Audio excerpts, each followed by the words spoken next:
In this video, I'm going to continue talking about the in-class review packet starting on the second page, number 7.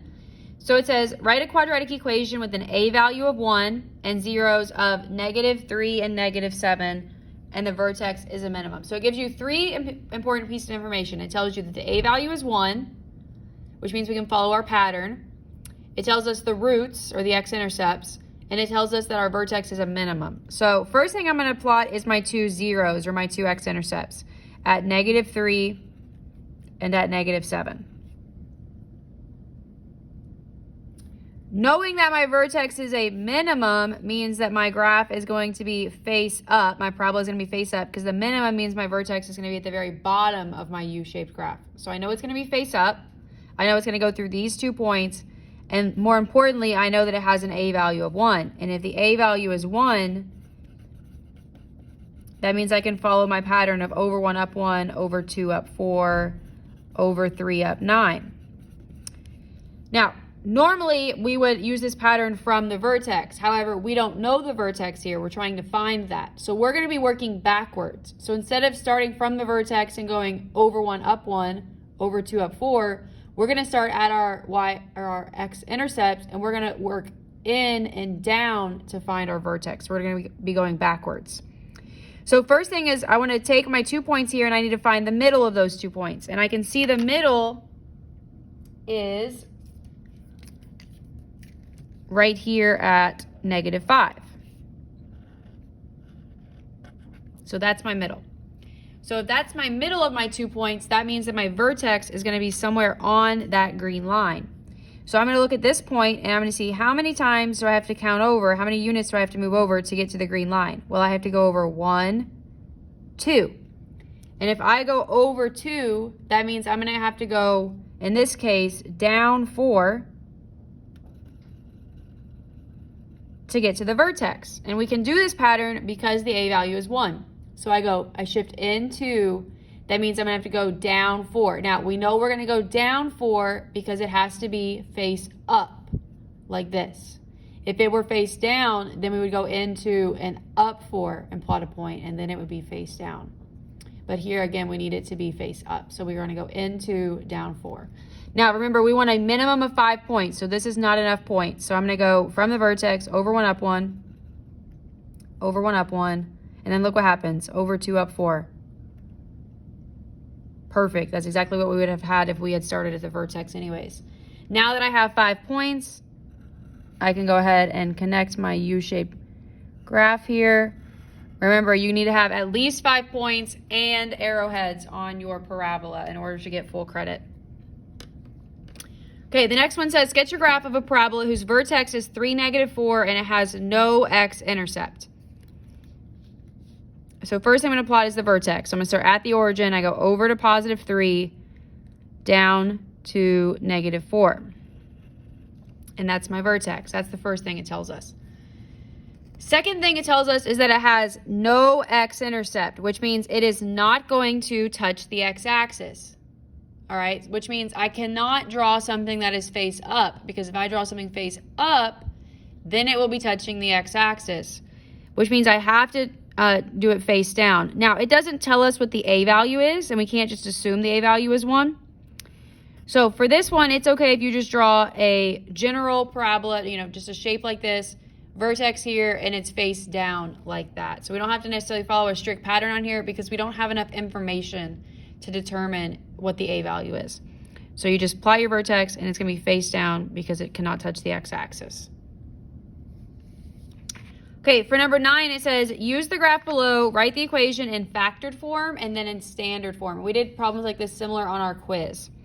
So factored form is not too difficult. You're going to have y equals your 2 factors. Each will get an x. And then you're going to look for your roots, or your x-intercepts. So if I look at this graph, I see I cross the x-axis at +3 and +9. However, when I take those 2 values and I put them into my factored form, I want the opposite of that. So if this is a +3, I really want a subtraction of 3, or a -3 there.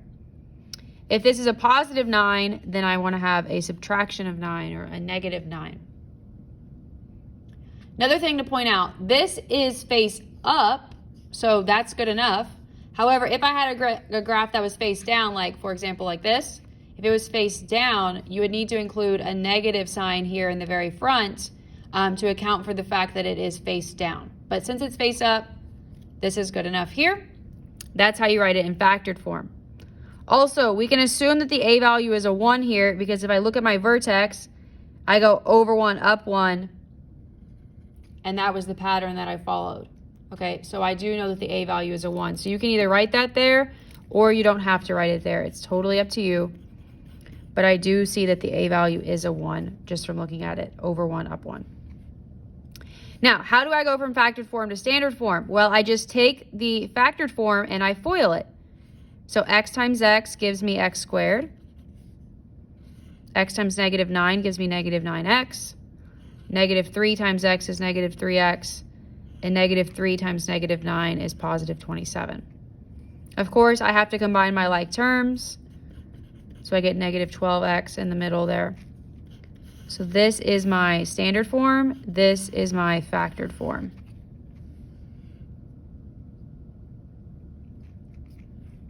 Okay, let's go into actually graphing one here. Now remember on the test, or on like how I said on the quiz for the test, you're going to be given a table, but you do not have to create the table. You can just use the pattern that I've taught you instead.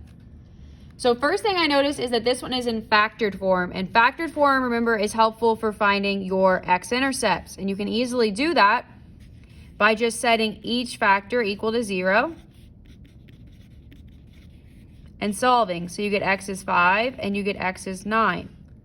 So those are the two x-intercepts, 5 and 9. And those are also the solutions. Solutions means x-intercepts. So 5, 0 and 9, 0. Solutions, roots, zeros, x-intercepts. Those all mean the same thing. Just where does it cross the x-axis? Another thing I want to point out before we get going here is that this negative sign in the front is like a negative 1. Sorry, negative 1. A is negative 1, which means I'm going to be face down. And I like to just make a note of that before I get graphing, that I should have a graph that is face down once I'm done. Also noticing that A is a negative 1 means that I can use my pattern to help me find the vertex. So if I look at my 2 points here that are plotted, I'm going to find the middle of those, which seems like it's at 7. Halfway between 5 and 9 is 7.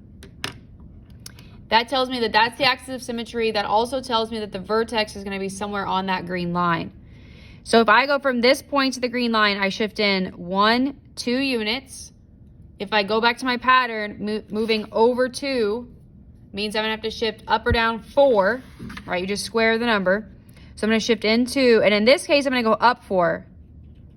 And that's going to be my vertex. And I know I'm going to have to go into up 4 because it has to be face down because that A value is negative 1.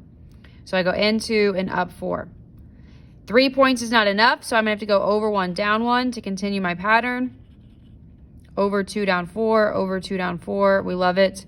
Over 3, down 9 if you wanted to do another one. The more points, the better, but a minimum of 5. And I have my graph here. I'm also going to answer the question of where is the vertex, or what is the vertex? Well, the vertex is 7, comma 1, 2, 3, 4. 7, comma 4. That is my vertex.